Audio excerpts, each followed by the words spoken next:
Well, the clock is ticking down to the start of London 2012 and the Olympics and Paralympics. Very exciting times for many organisations. They've been planning their response since 2007. Well, I'm joined now by the Deputy Chief Executive of London Ambulance Service, Martin Flaherty, who's in overall control of the planning for London 2012. Are you ready? Yes, we are. We've been planning, as you said, since 2007. It'll be challenging. We're really experienced at delivering big sporting events. This will be the biggest one we've ever done, but we're absolutely ready and looking forward to delivering a safe and secure Olympic Games. What will the service's precise role be during the Games? We've got to provide emergency service, obviously, for the venues themselves, but we're also working very closely with LOCOG, the Games organisers, to assist them with the medical provision inside the venues.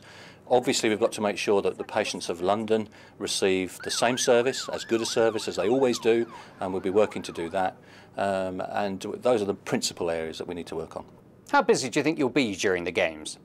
We're going to be very busy. Of course, we've modelled it. We're expecting to be about 4 to 5% busier, but it will be a very busy time for us, and we're going to have to work a little differently to make sure that we manage that demand effectively. Now, how are you going to cope with managing those demands with all the cuts that have been made recently? We've worked hard, of course, to make sure that all of our staff are available to work on the game. So we've organised ourselves internally to make sure that all of our frontline staff are able to work during Games time and work on the front line. We are very much seeing it as a national Olympic Games, not just a London Olympic Games. So we will have over 400 staff working inside the venues. 200 of those will be our own, and about 200 will come from other ambulance services around the country, which we're really pleased with, allowing them to play a part in the Games themselves.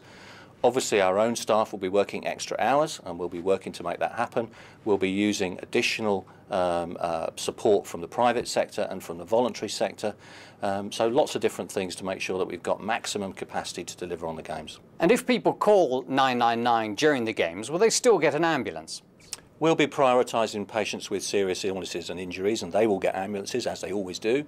But as now, if you have a minor illness or injury, we may not send you an ambulance. We'll look to refer you to other parts of the health service to receive appropriate care. So the message is, only call us in an emergency and make sure that it is an emergency. If you can look after yourself in a different way or access care in a different way, then we would urge you to do that.